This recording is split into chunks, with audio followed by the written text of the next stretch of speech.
This is a WCLU News update. We do want to let you know through this evening that several school systems around the area have decided to close their doors in wake of the COVID-19 pandemic or the coronavirus. 2020 started out just like any other year, and then COVID hit. Justice for Jeremy! Because no matter what all this is going on, this mess, the pandemic, somebody died last week, it's just a lot right now. But March 13th and thereafter, I've seen positive things in this community that we obviously wouldn't have had if we didn't have the pandemic, if we didn't have instances of local grief, things that really have shaped people's minds for the future and forever. But I wouldn't take anything off the table at this moment. When they see it starting to take place and the ball starts rolling, everybody's willing to get in the game and play. And I just can't thank everybody so much, because if it wasn't for that, with the pandemic like it's been, we'd have been lucky just to survive, much less to excel.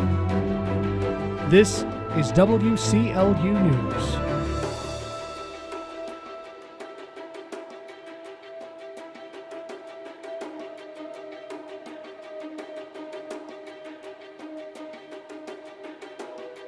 Being the news director at WCLU this year, I can say out of being news director 2 years, half of my experience has just been crazy. 2020, of course, being a year like none other for everyone. Started out as a normal year, as what I'd like to say. You know, it was fine. What was I going to cover this year? Well, I was looking at things that, was going to carry over in respect to county and city government. We were right in the middle of a city council that obviously would be elected later in the year, watching out things they were doing. They had just developed some things with a downtown park committee, things like that. That's what started the year out in that realm, but also was looking at things that the community was doing. The community was together before COVID, but during the pandemic, the community came together like none other. And I know in January, I remember covering stories that really just were things that I wanted to spread positivity with, covering the first child born at the hospital. And then later in the month, of course, two of the school systems, Barren County and Glasgow students got together in a student section and got together to remember Kobe Bryant, who had died in January. So all of those experiences, things were, seemed to be normal. Those were stories that we were completing. But in March, things really took a turn. And I do remember just being in this building on March 13th. I was here for hours, and days after that it was just culminating. And how would I describe that? It was just plainly hectic. It was something that really I didn't know. I mean, I just was pushing ahead, If there's a busy news day, you push ahead. But little did I know that the rest of the year would be that way. It's really just been that way. It's not stopped. But March 13th was kind of the day that things really pivoted to a new way of life. And I remember that. I've noted that. And ever since that day, I've recorded stories that really make sense of what's happened since that point. I didn't know what was going to be laying ahead before that. I didn't know on January 1 that between January 1 and March 13th, I would be covering a world that would be the end of an era, really. Something that, honestly was a pre-pandemic world and what we really know. But March 13th and thereafter, I've seen positive things in this community that we obviously wouldn't have had if we didn't have the pandemic, if we didn't have instances of local grief, things that really have shaped people's minds for the future and forever.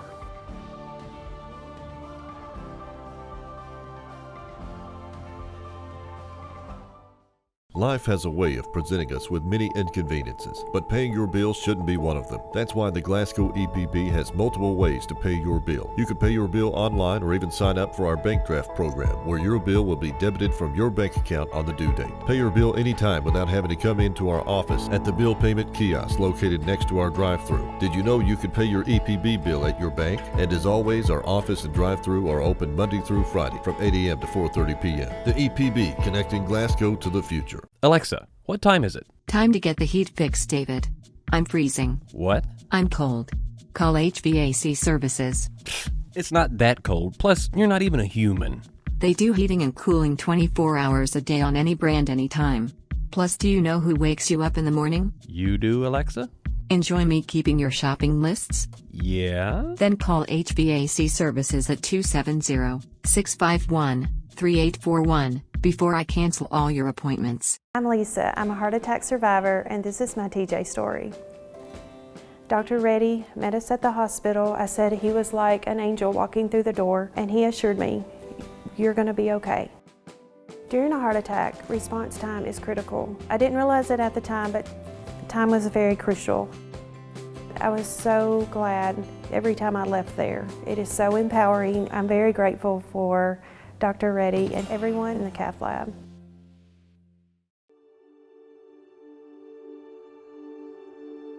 When I think of the things that I've done this year, what I've covered, who I've met, what I've really completed this year, of course, the pandemic is something that is at the center of everything, but that's not everything. It's seriously not been the center of what really dictates everything. I mean, it has been an influence, but it's not what defines this community. This community has adapted to the situation that it's been given.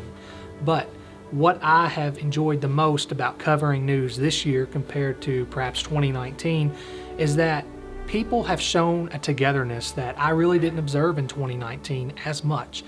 Glasgow, Barren County, even communities outside of this. I mean, I know I've completed stories in some of our satellite counties, and people have a sense about them in this region that is together, that is knitted. But what I say as a reporter from this standpoint, every single day when I meet someone, it's a new experience. It's something that I know that's going to make a difference when I'm able to share a story.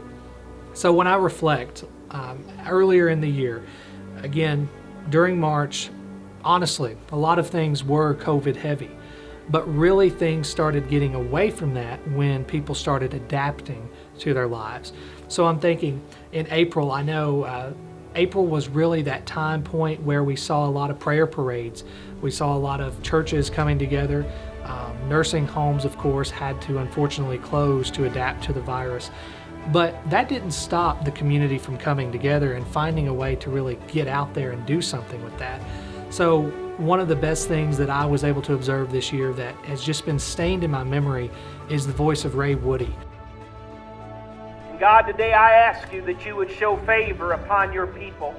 That, Father, not only here in Barren County and Glasgow, but across this Commonwealth, across this country, and around this world.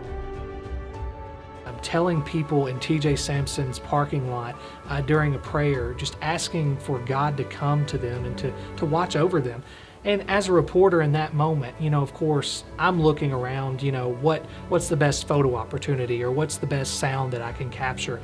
But in that moment, I even just became a human and had to stop and think, this is, you know, affecting me too. This is everyone. This is not just a small group of people here, a small group of people there. And like things I do a lot, I step into other people's lives and capture something going on. You know, whether it's stepping in with a police officer and saying, okay, well, what does your day look like? Or stepping in and covering a story that is making sense to only a small group of people. This whole experience has been something that I even have to adapt to. So again, covering everything throughout this entire year has been knitted together almost. It's made sense to me, it's made sense to my neighbors. It's not just a single event that's, you know, dictated, rather following a small group of people. Republican Senator Rand Paul has referred to George Floyd's death as murder in a conversation with Kentucky-based activists about police abuse. Taylor was shot 8 times by officers who burst into her Louisville home using a no-knock warrant during a narcotics investigation. No drugs were found at her home. Growing up here, I didn't always feel accepted, or I didn't always feel loved by my community. And like I said before, I love my community and I just want to be loved back. I do feel really sad and concerned in some ways because all the work and me trying to be a kind person, I've realized some people are not going to like me no matter what I do. And that is hurtful just because of the color of my skin. And I've tried to just be kind and be godly and just be light, but that does not matter. And that's what I've learned. But at the same time, I know to focus on those and focus on the community who does appreciate me. One of the more notable things that I remember from this year happened in April, and honestly, it was like any other day.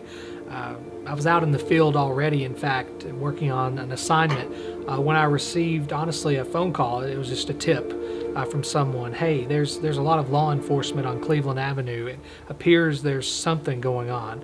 And I was unsure at that moment, but like any other time, I just get in my car and go over there. And I do see crime scene investigators, I see state police, of course, local law enforcement, and so presumably someone was dead. We do have information to bring you about a man who attempted to break into a Cleveland Avenue home Tuesday morning, died earlier today. Glasgow police responded to the home around 7:40 this morning in reference to an unknown male subject attempting to enter the front of the home, and when police tried to apprehend him, he began to have a medical issue. Just quickly, kind of what I like to call just kind of searching the scene, looking around. Who do I need to talk to? Who's in charge here? Of course, I spoke with Daniel Pretty of Kentucky State Police at that time, and he told me very limited information, but fast forward, JoAnna Marr had died that day. And what ensued over the next several weeks and months in the newsroom and in the community was interesting. For one, thereafter, I think maybe a week later, maybe not even then, I can't recall the date specifically, but his family protested his death because they were asserting that it was a police-involved death, that he perhaps had been killed instead of just died during an altercation. And while there's still nothing there, there's no charges that have been filed, there's nothing at this point, I did everything that I feel like I was supposed to do and pursued it as a journalist. No charges have been pursued. Those officers were identified through documents obtained by WCLU News. Glasgow Police Chief Jennifer Arbogast alerted officers Cameron Murrell, Hayden Phillips, and Guy Turcott that they would be placed on administrative leave following an event at 1009 Cleveland Avenue on April 14th. Arbogast writing, quote, "An incident of this nature required an investigation to assure that all policies and procedures were followed within this police department." A lot of people think that no one is here to support Jeremy or that there will be nothing done about what happened to Jeremy, but I'm here to tell them that there is absolutely something being done about it. My lawyer and I are working, and we are in the process of a wrongful death suit. Now when we decide to come out and go public with it, will be very, very soon.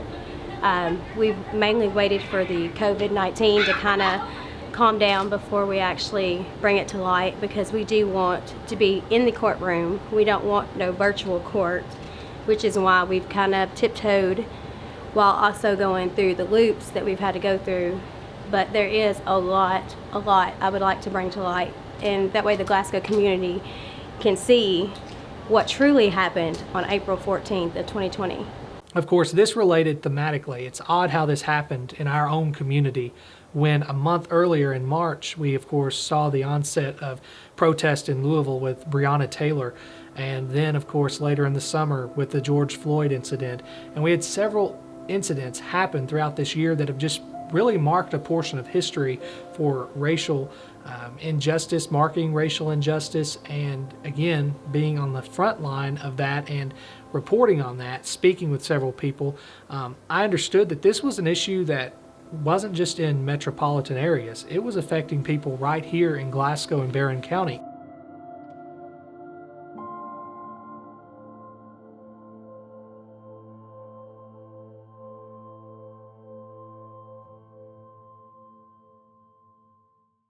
I'm Lisa. I'm a heart attack survivor, and this is my TJ story. Dr. Reddy met us at the hospital. I said he was like an angel walking through the door, and he assured me, "You're going to be okay." During a heart attack, response time is critical. I didn't realize it at the time, but time was very crucial. I was so glad every time I left there. It is so empowering. I'm very grateful for Dr. Reddy and everyone in the cath lab. Life has a way of presenting us with many inconveniences, but paying your bill shouldn't be one of them. That's why the Glasgow EPB has multiple ways to pay your bill. You can pay your bill online or even sign up for our bank draft program, where your bill will be debited from your bank account on the due date. Pay your bill anytime without having to come into our office at the bill payment kiosk located next to our drive-thru. Did you know you can pay your EPB bill at your bank? And as always, our office and drive-thru are open Monday through Friday from 8 a.m. to 4:30 p.m. The EPB, connecting Glasgow to the future. Alexa, what time is it? Time to get the heat fixed, David. I'm freezing. What? I'm cold. Call HVAC services. It's not that cold. Plus, you're not even a human. They do heating and cooling 24 hours a day on any brand, anytime. Plus, do you know who wakes you up in the morning? You do, Alexa? Enjoy me keeping your shopping lists? Yeah? Then call HVAC services at 270-651-3841 before I cancel all your appointments.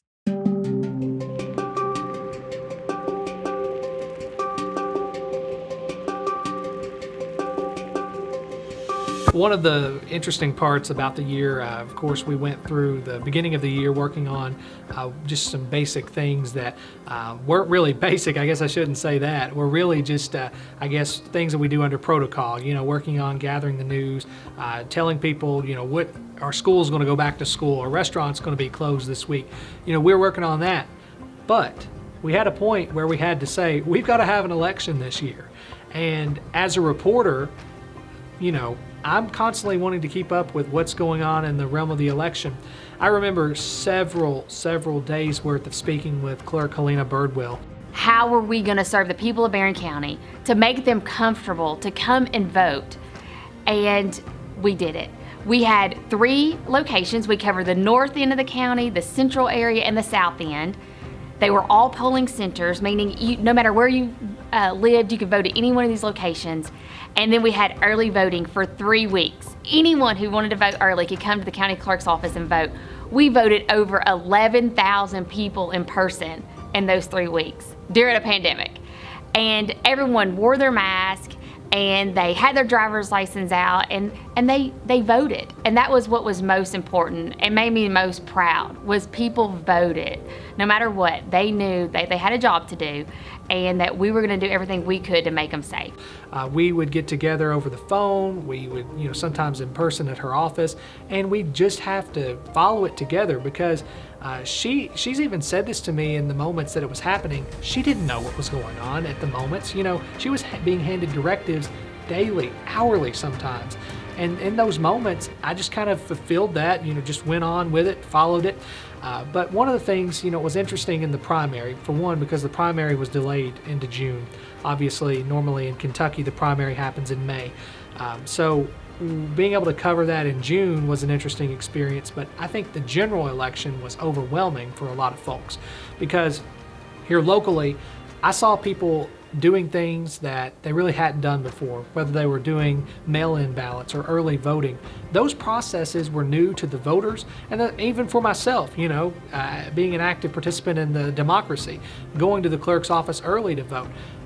These changes, obviously brought on by the time we're living in, were interesting. But I think one of the best things that I was able to do, being on the front line of covering the news, was, again, talking with Clerk Helena Birdwell. Was an interesting experience from her perspective as clerk. You know, she obviously, its first term as clerk, has had 1 year, 2019, to be the clerk. But 2020 kind of, I guess, has treated her unfairly in the fact that it gave her a lot of challenges. But it gave her a sense to lead too. I was telling people of Barren County, you're going to have one location, and that's Barren County High School gym for the primary. And I've never, you know, there was a lot of emotion in that, because I didn't know how people were going to accept it. But again, Barren County, they just rose to the occasion, and they met and far exceeded my expectations. They showed up to vote early, which was something new. We had no limitations on. They requested those absentee ballots. We sent out more absentee ballots in the primary than we have ever sent out in the history of Barren County. They showed up to vote on election day for the primary, first of all, at Barren County High School gym, and they loved it.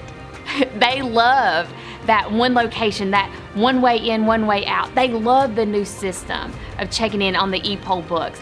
every fear and concern that I had, they just went with it and took it with stride, and no one was upset. It's not just Helena Birdwell that's led. We've had excellent leadership through this entire pandemic in county government, of course, all the county government heads, city government. We've had the mayor working diligently to pursue new things for businesses that are here in our community. Well, we're like everybody all over the United States, all over the country. The COVID-19 has just devastated the whole world, as it has been. But I think the part of it that the economic downfall, we're able to repair part of that. But the part that's so discouraging is all the lives that's been lost here in Barren County, over the state, over the country, and over the world. The city council, most notably this year, of course, at the beginning of the year, we had the strategic planning committee working diligently from listening and design sessions they had the previous fall, working with the Kentucky League of Cities to develop a strategic plan that would later roll out in September. I remember that being a huge point, because even in January of last year, that wasn't an idea. The strategic planning committee developed later in 2019, carried on through the summer, and then in the fall they really started honing in on what they wanted for the city. Moving into 2020, it was no different. They kept on going, and then, of course, like I said, September, they unveiled that plan, kind of giving a blueprint for Glasgow. But in the midst of that blueprint, wondering about how do we attract jobs? Who are we as a community? We had the news of LSC Communications closing in early 2020. I remember that being an interesting part, because even having had family that worked there for several years, that was shocking to me. It was like, this is a point in our history as a community that so many people have been employed there, and it's just gone. And now, of course, we're on the other side of that. That building has been repurchased now by a company. I'm not sure where that's going to go completely, but I think that offers an interesting glimpse of hope. As of December the 1st, this year alone, with the pandemic and everything, we have had created the most jobs and the most economic investment in our community than we have in the last 10 years. So if nothing else, once this is lifted and everybody can go back to work, there's jobs out there, over 500 jobs. Plus in January, we're going to be announcing the biggest project that's come to Kentucky all this year plus some other years. And it's going to mean it's a ripple effect. There's other companies that follow them or will follow them, suppliers. There in themselves is over 350 jobs. Just recently, having covered a new purchase of that building by a company out of China, the community really got a sense of hope in that moment. So throughout this entire year with city and county government, it's been no different. County government, on the other hand, I remember notably, they passed a resolution that really unified Barren Countyans, again, the sense of community, when they identified Barren County as a Second Amendment county, saying that the Second Amendment would be upheld here, which has been a huge thing, again, politically speaking, having had a conservative president for the last few years. We understand that the Second Amendment has been a huge part of Donald Trump's presidency, and then again, localizing it, bringing it here was interesting. I remember being in Metcalfe County, again, they did the same thing. So moving through the entire year through the city government, county government, it's been overwhelming. It's been something that I've been interested to see, and it's not stopping. December 31st, it's not going to stop. January 1st, it's not going to be a new story, except we will have a new city council, which should be interesting. It's just going to keep going, and that's the interesting part of the news, is that it just culminates and culminates. Every day is a piece of the story, and every day is something new, and that's what the role of the news director is, and that's what I've fulfilled, is being a part of that story every day and not really expecting it to go one way or the other, just being there for the ride.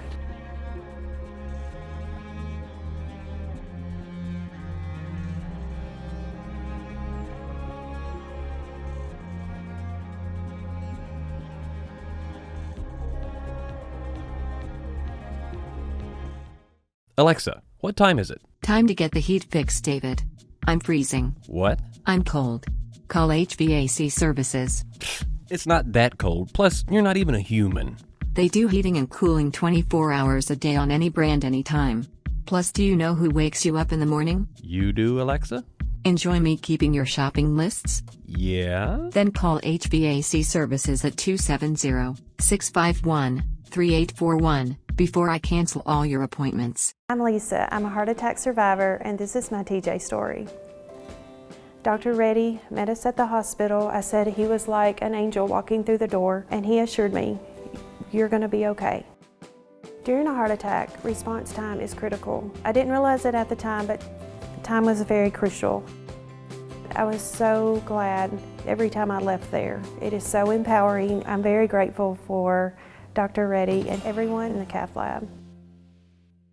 Life has a way of presenting us with many inconveniences, but paying your bills shouldn't be one of them. That's why the Glasgow EPB has multiple ways to pay your bill. You can pay your bill online or even sign up for our bank draft program, where your bill will be debited from your bank account on the due date. Pay your bill anytime without having to come into our office at the bill payment kiosk located next to our drive-thru. Did you know you could pay your EPB bill at your bank? And as always, our office and drive-thru are open Monday through Friday from 8 a.m. to 4:30 p.m. The EPB, connecting Glasgow to the future.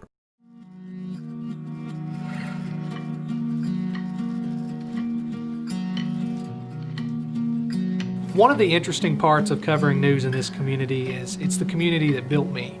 I'm not a transplant to this community. And while we have great people that are transplants, I grew up here. I went to school here through elementary school, and then obviously graduating high school here. And covering news in this community is much more than just getting up and reading it in a microphone. Daily, it's something that I'm able to be with people on the streets, in certain situations, and it's almost a level of intimacy. And I remember one of the parts of being a part of this community that really was shocking to a lot of folks, but especially those of us in the journalism realm, was the closure of the Glasgow Daily Times. Of course, things were ramped up completely, but also financial hit really happened with the pandemic. And I remember having colleagues, Daniel Sudduth, Melinda Overstreet, Gina Kinslow, those folks that I was working with out in the community were sharing things with me at those points that really, it's like, I'm going to be laid off this week, or, do this or do that. That's overwhelming for me because, for one, I'm the only news reporter here at WCLU. I'm a young person in this community. And, sometimes I'm intimidated. I'm like, I don't have experience talking with this person. I don't have experience with this or that. How do I need to do this? And honestly, Melinda especially was kind of a colleague that I really, asked a lot of questions to. I was really, even in the last several years of local history, hey, what's happened here? What's this look like? But at the moment that closure happened and it was for good, I understood at that moment, it's like the weight's on me now. I have to take on more news for this community to demonstrate that obviously our commitment is to cover the news in this community. But having had the newspaper in the community, it was always a point that I could say, I'm sure Melinda's going to cover that. I can cross-reference this. I can talk with her, confer with this. That's not the case when the Daily Times closed. We were doing a podcast. Daniel Sudduth and I were doing a podcast. That just kind of closed out. That was an interesting union between the Daily Times and WCLU News because it showed, again, that we were willing to work together, but also from the print and the broadcast perspective. So again, this community has built me. This community has sustained me, and it continues to do so right now while I'm in this portion of my life. And just being able to cover this community and do the things I do every day and be with the people I do every day is truly an experience that you only obtain by doing this job. And it's something unique and something I look forward to every day.